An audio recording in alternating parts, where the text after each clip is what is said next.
Kia ora tātou and welcome back to Wargaming Den. This week's game is a game of Battlegroup. I popped down to just south of Dunedin to catch up with Richard yesterday, and we finally got another game of Battlegroup in, which was awesome. He was attacking with a British rifle force against a scratch force of Panzer Grenadiers and Fallschrimjaeger. The scenario we were playing was defence line. Let's have a look at the two armies. Okay, I threw together a force using the miniatures I had available. I took a Panzer Grenadier platoon who were regular and a Fallschirmjäger platoon who were veterans. My platoon supports were a heavy machine gun which was in a dugout, a Panzerschreck, a medium mortar and a Pak 38. Also had support of a Panther that I threw in at the last minute. I thought let's use a big cat for a change. A 222 armoured car and a supply truck. Defences, I just had an anti-tank gun dugout, the medium machine gun dugout, and 10 inches of trenches. My force had a battle rating of 36. And Richard took a regular British rifle company, or rifle force, had 2 rifle platoons, 2 medium machine guns, 2 Piats and 2 medics. His scout included a Daimler armoured car and a Dingo scout car. He had 3 Churchills, 2 3-inch mortars with extra loaders, and he also had off-table support of 2 25-pounder strikes and a Typhoon strike. He had a battle rating of 51 and his force was 600 points. So slight advantage in numbers for Richard there, but when it comes to battle rating, his force had a lot more survivability than mine did. Let's move on, have a look at the table, shall we? Right, and here we have another fantastic table that Richard had set up. Now, he was attacking from the eastern table edge, and that central sector was where I had to place 2 objectives, which are here. There's a Kubel wagon, which you can just see the body of Rommel. He's just been strafed, and the Germans are trying to protect him so he can be medevaced out of the front line. Here we have another objective that's a little Kubel wagon, and back here a Pak 40 is the 3rd objective. So 2 objectives have to be in this area, 1 in the back area. The objectives I find in Battlegroup a bit wishy-washy really, because why wouldn't you put your objectives exactly on the very back line to make it as hard as possible for the attacker? I didn't do that. I tried to put them a bit more central. And same, this one, why wouldn't you push it back as far as you can? So I think we need to play around with the objectives a wee bit. And also, they're worth 1 battle rating, but I'm wondering whether or not we make them worth 2. So if we were to play the scenario again, I think I'd make a couple of changes as to locations of battle of objectives and maybe the points that the objectives are worth. So my fortifications, here's the medium machine gun dugout, and this is classic Normandy tactics from the Germans. Not that I actually applied them during the game, of course, but here we have an opening in the hedgerows, and the Pak, the medium machine gun is set up to be able to fire through that gap at infantry along the road on the far side of the field there. That's kind of how the Germans would set up their machine guns. I'll probably have another one in this corner here somewhere to catch the advancing allies in a crossfire type thing. Trenches over here. I've also got some trenches, I think, just over here by my anti-tank position with the Pak. Again, it's got a really good field of fire right along here to the tree line and beyond. So I was hoping that was going to do the job. Really like this table. Now, you can't really see it. You can see it a wee bit here and maybe a wee bit here, but Richard had built it up with, he's got sheets of polystyrene. So the table actually sloped from east to west. So the building here is actually on quite a bit of higher ground, and the road, as you can see, just snakes its way up very, very well done. You know, typically wargamers will just put a road maybe on a diagonal though, but pretty much straight up the slope and another one across. But I thought that was a very nicely done table, and as per usual, the terrain that Richard has put together is fantastic. So let's move on, have a look at the actual game. Okay, quick start of the game here. I have two pinned units, so a squad of Panzer Grenadiers and the Panzer Grenadier or the main command unit are pinned.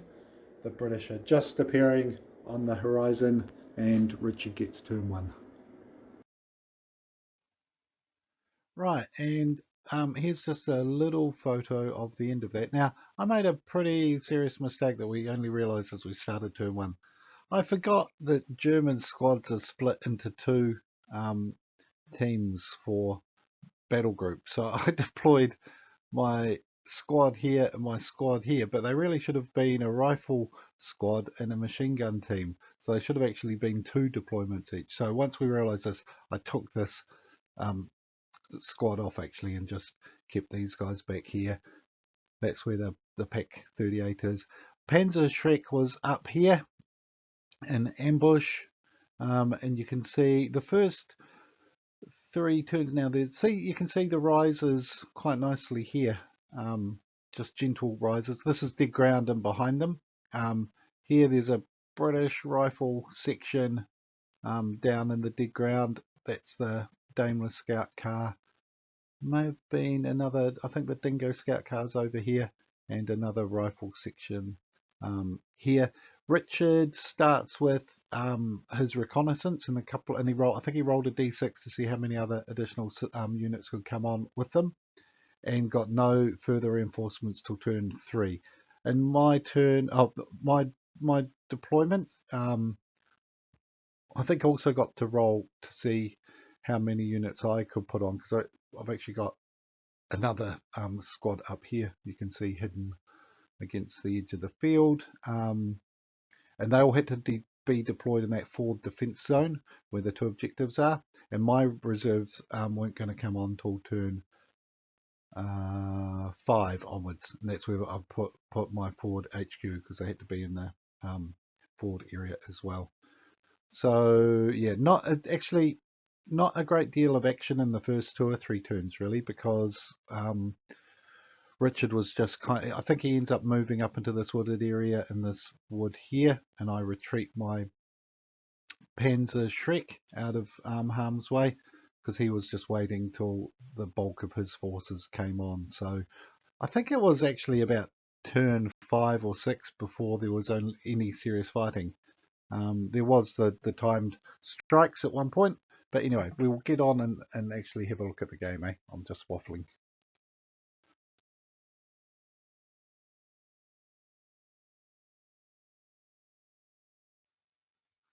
Yes, in turn 1, not a great deal of action, except you can see rifle squads advanced against the tree line here, and here. And this is just before we realised that my guys shouldn't have been on the table, and we removed them.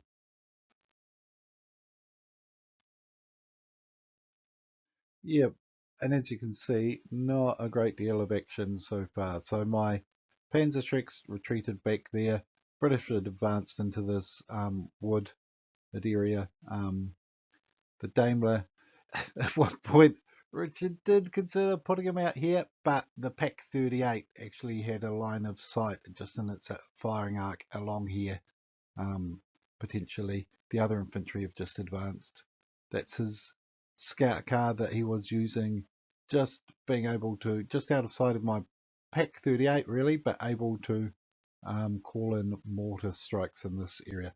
These green dice here show which of my sections are in ambush, and as you can see, we've now realised our mistake over there, got rid of that squad, but here's the rifle team and the machine gun team, and the Pak 38's also on ambush. So I wasn't doing a great deal except putting stuff on ambush, and my company command, my forward HQ has retreated back to there.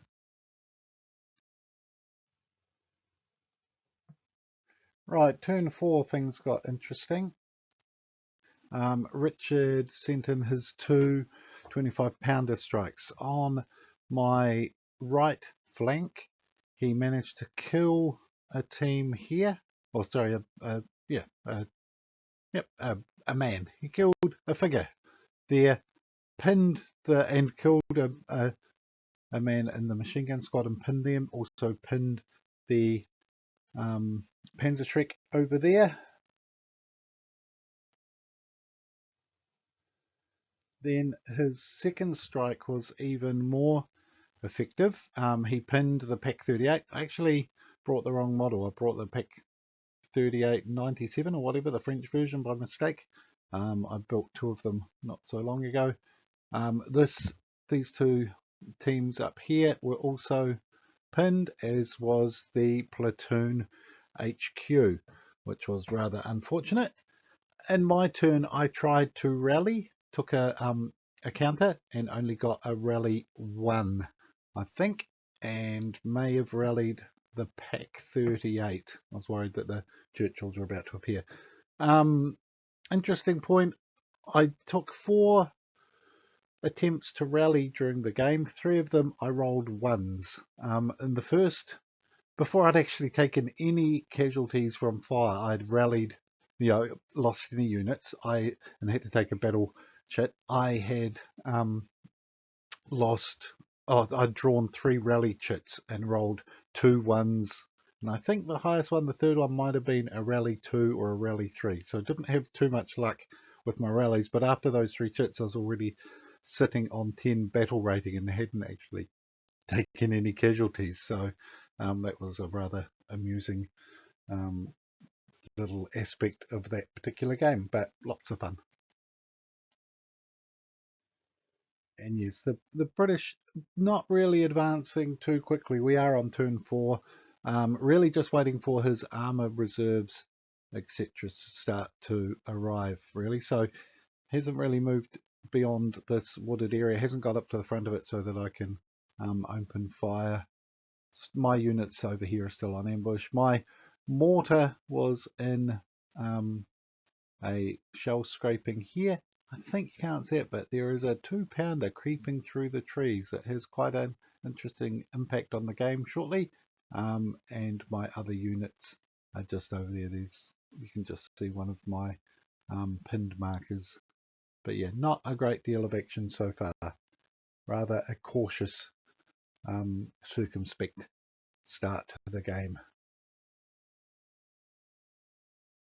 British turn 5. Still, apart from an artillery strike last turn, not a great deal of action yet. So British are slowly advancing and starting to probe towards the German lines. It's now the Germans' turn. The Dingo tried to call in some mortar support but failed. Onto the Germans. And not a great deal of action in the German turn either. Maybe rallying some pinned units, and my first reserves came on, one of which was my 222 armoured car. This is one of the 3D printed Plastic Soldier Company ones, which is quite nice. However, they do it as a one-piece print, which is rather frustrating, so you can't actually move the turrets. The only 222 I've ever seen, model, which has a fixed turret, which is a bit frustrating, and the only flaw I've had with any of the 3D printed stuff I've got from Plastic Soldier Company. So just a bit of a lesson there, Plastic Soldier Company. How about just making them as a 2-part kit so that you can actually take the turret off and turn it? Wouldn't be too difficult, I wouldn't think. Okay, turn 6 and things get interesting. We get a typhoon strike. Now, the amusing thing is that at the beginning of the game, I rolled a 1, so it was bad weather and there were no air chit counters in the game. So if we ever picked an aircraft chit, we would just ignore it and count it as 1 battle rating thing. But Richard had paid for 20 points or something for a typhoon strike, so we assumed that the air base that the Typhoon had flown off from was in a bit of clear air, had better weather, and managed to make a single sortie over the front lines and strafe my poor hapless Germans. Unfortunately though for Richard, it all went well, but this is his aiming point here, and I actually had no units within 10 inches. That was just out the armor car. I was going to put the armor car there and it would have been strafeable, but ended up putting it down here, and so the Typhoon flew off without having made a run at any of my units, which was quite fortunate. It is turn 6, so Richard had assumed that by now some of my reserves would have appeared, but no sign of a panther as of yet, so that was fortuitous for me. And just before we do move on, I absolutely love Richard's aircraft models and stands. So look at this stand. We're in 20mm scale, and this Typhoon is flying at least 18 inches above the tabletop. It's absolutely brilliant. Really love the way he's done that. Those Tommies are sneaking through the wood. There's a section here. There's another section back here.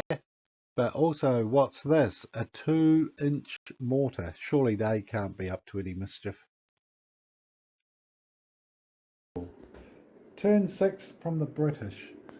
This light mortar team drew line of sight to this shell hole that used to contain my mortar team, killed one, I failed my morale check, and my only mortar support ran off the table, and then his infantry moved up to the edge of that copse, and I ambushed with a tripod mounted gun, MG42, and a section MG42, and managed to rout a squad of British. So a little bit of revenge for losing my mortar. My turn. Right, so these chits here show that those orders have been given to my various sections. So my reserves are starting to come on in numbers now. I've brought on, that's the HQ actually for my Fallschrimjaeger. I've got a Fallschrimjaeger section and rifle squad and machine gun team, another machine gun team. I think there was more over here. So I got lucky with my dice rolls over here, and this is where we actually discovered an aspect of the rules that we weren't aware of. We had assumed and always played that to destroy a pinned unit, the unit had to be under 50%, but I just reread the rules because I'm getting the various rules, O group and battle group, a bit confused in my head when I'm playing, so I was just reading it to make it clear in my own head, and we realised actually how it's meant to be played according to our interpretation of the rules, and checking on the Facebook group afterwards, I think we're right, is what happened is I think I pinned it with the medium, this full section of 10 rifles here, I pinned it with that medium machine gun, may have done one casualty and put a pin on it. Then I fired with my second bipod mounted machine gun team, put another caused another casualty, put another pin on it. Richard rolled a 1 or a 2, failed his morale check, and got a pinned / rout surrender result. We double checked it, and it looks like because it was already pinned and took a casualty, that the section was removed, that it's not only removed if it's under half strength. So that really is going to change the way things play, make infantry even more vulnerable than I already feel they are in this game. I don't see that as a bad thing. You need more infantry, and that's one of the reasons today we decided to play an infantry heavy game, limit our artillery support, limit to only a maximum of 3 tanks and 2 platoons of infantry. And we're both, I think, well, I really did, and I hope, I think Richard did as well, enjoyed having a more infantry-centric game. Infantry was useful for us. We've still got the problem we've always had, that we're really struggling to make inroads and move forward. Personally, I think that comes down to, for me, still struggling with the fact that there's no smoke rules in this game that allow you to use smoke on a tactical level, which I find really frustrating and one of my biggest bugbears about Battlegroup. I think it's poor rules writing. I know that the rules writers disagree with me, but the tactical use of smoke was a thing in World War II. I've just been reading lots of reports and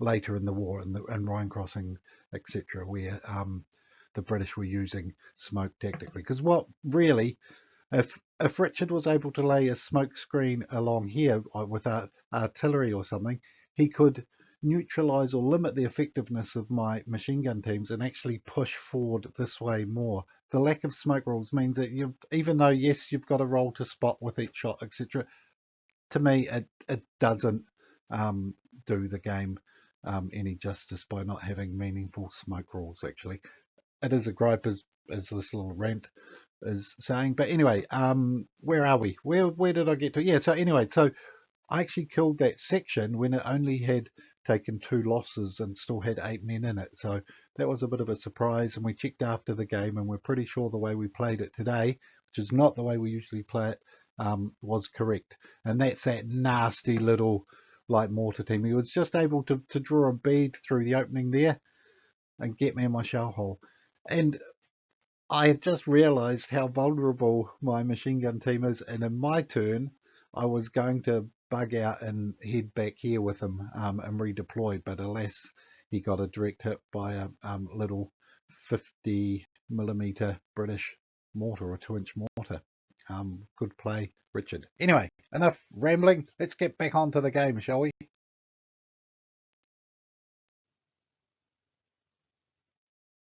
Now, just to prove anything you can do, I can do too.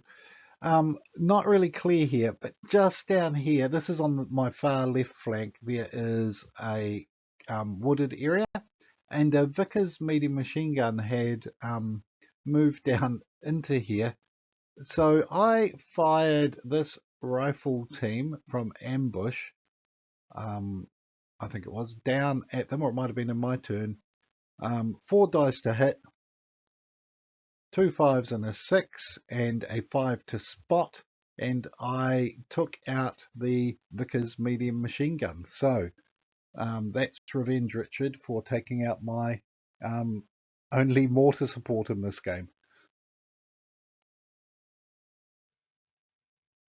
Okay, and here we go. This is about the end of turn 7. So it was over in this wooded area that I just took out that Vickers medium machine gun. You can see there's more infantry advancing here. That's where the artillery park is, of the 2 mortars with their extra loaders for Richard. Before my mortar had got destroyed, plan was to move back here and try and aim around here to try and suppress his mortars if I got a lucky fall of fire. I'm bringing forward reinforcements. I've still got plenty of units on ambush. My Panzerschreck's been pinned since about turn 3, unfortunately, because my rolls haven't been enough to warrant unpinning him. But because Richard was starting to put pressure on over here in this wooded area, sending up troops here, here's another section coming forward. He's got the light mortar. I've been forced to bring most of my reinforcements up this way to try and deal with that. But yeah, this over here is where I got lucky with that medium machine gun. And as you can see, the Churchills have appeared and are just starting to advance. And on turn 8, my Panther and supply truck arrived. Got a nice field of fire over half of the battlefield, but it doesn't really influence the game to a great deal, unfortunately. Pretty hard to hit sometimes in Battlegroup when you're at longer ranges, but we will see how he does. And my AB miniatures Fallschrimjaeger advanced. These closest guys here are the HQ, and they take a real pounding actually. Richard, once he starts shooting at them, starts throwing the kitchen sink at them, and they take a lot of casualties and incoming fire in the next couple of turns. And this is probably my favourite photo of this whole game. The Daimler armoured car just sitting in behind the woods while the infantry are advancing to the edge of the hedgerow, just sticking their head over to tell the commander it's safe or not safe to advance. And that to me just is a very nice photo, and the miniatures look fantastic. They're AB miniatures again. Can't go past AB as far as I'm concerned.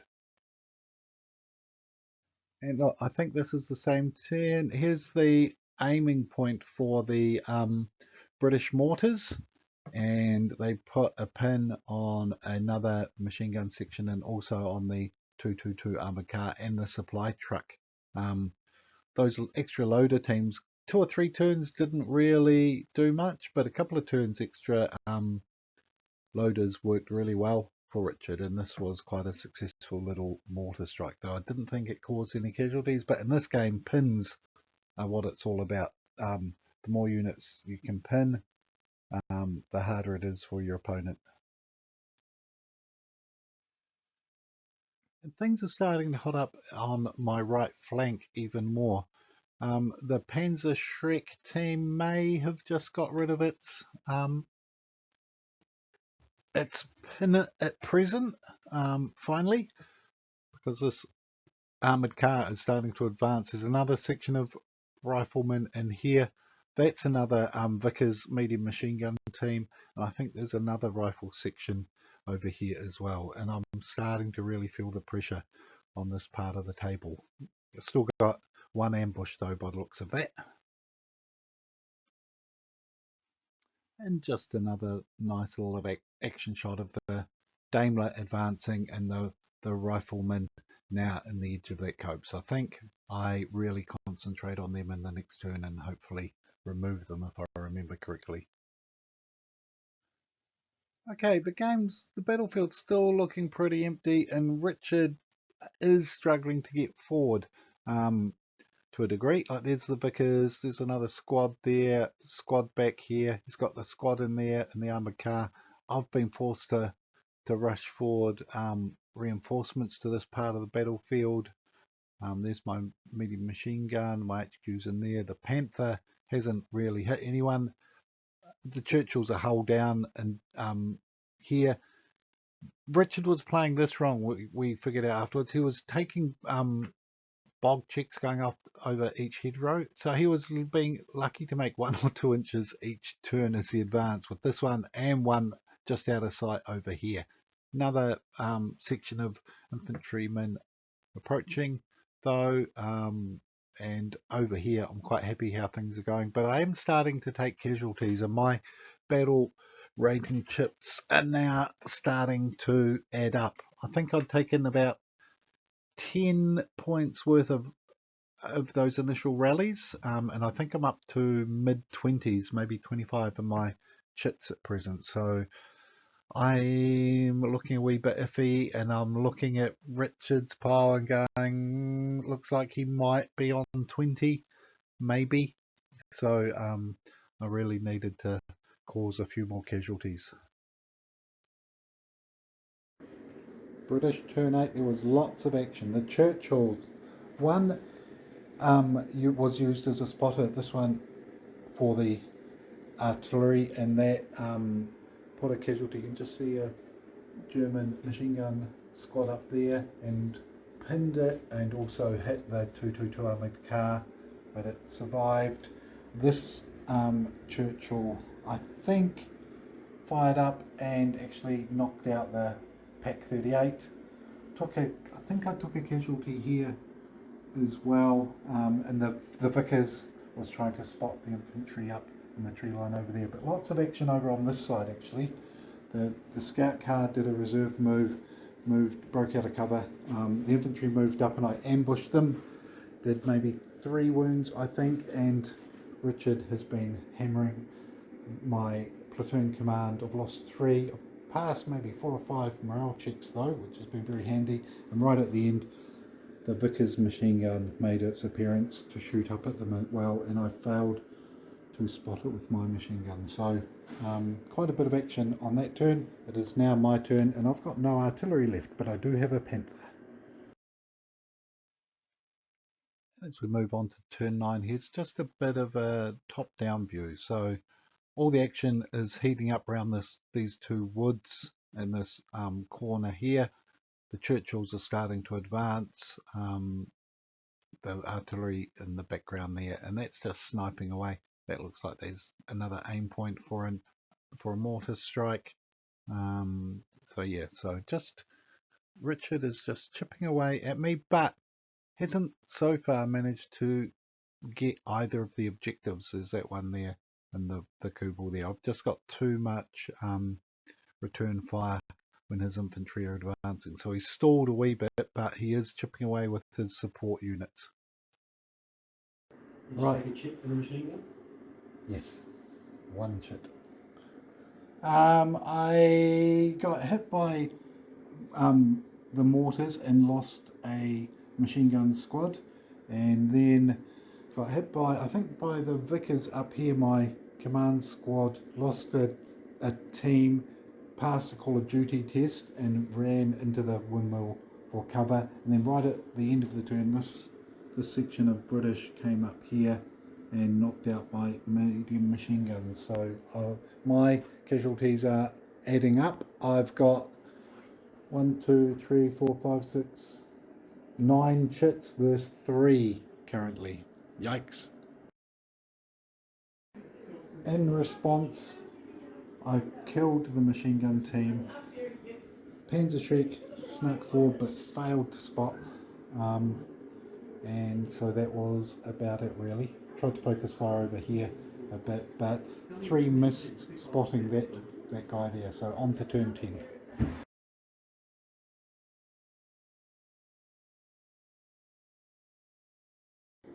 Okay, this section here decimated my Panzer team and killed them. I may have lost another squad, and then I've just been whittling away here. I killed the light mortar team, and there was a squad here, or section at almost full strength. I got 2 hits with 2 shots and killed 2 teams, pinned, and then a second pin marker. So we think they should run off, but we're not 100% clear that we're playing it the right way. But on to turn 11. I am running out of unit strength. I've got lots of chits here, and Richard's getting a few starting to count up as well. Okay, turn 11 didn't go so well from the beginning. Okay, right at the beginning, Richard, I think it was actually a mortar strike, killed my my overall HQ, which meant I had to draw 2 chits, which took me from 29 to 35 with my breakpoint of 36. Then I had to take another marker. I think I lost another team. Got to be on the Call of Duty.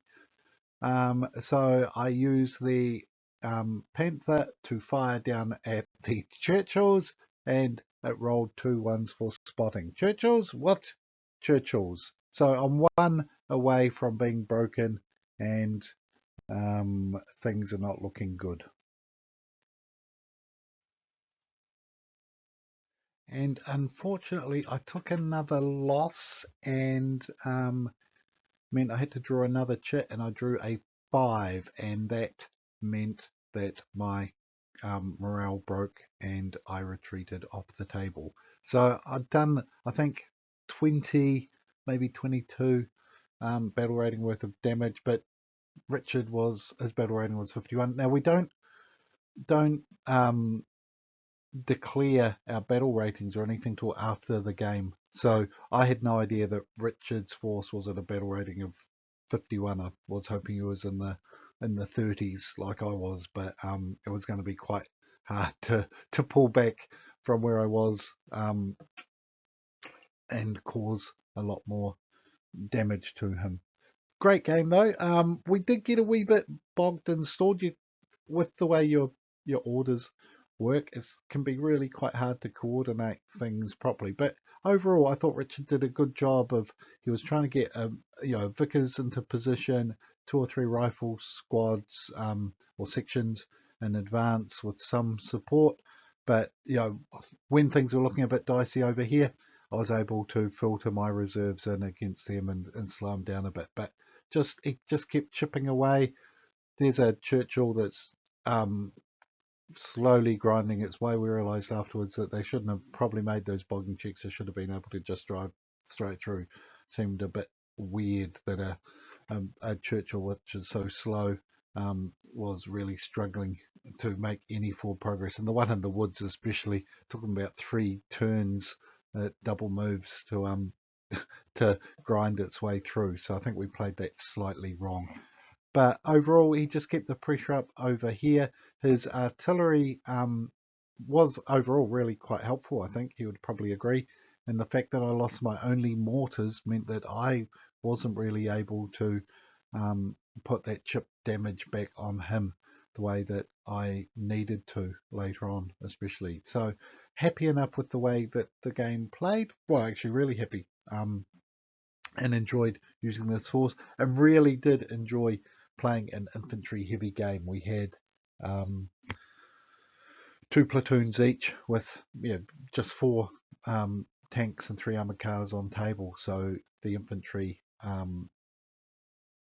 was really useful throughout the game. But it's quite hard to actually make inroads against fixed positions.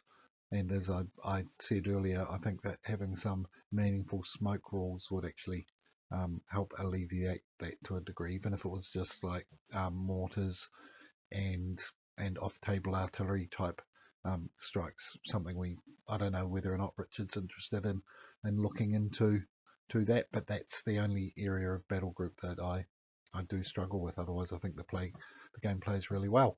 But if you made it this far, entertaining game. That game took us probably 4.5 hours with a bit of a lunch break in between. Great hospitality as always from Richard.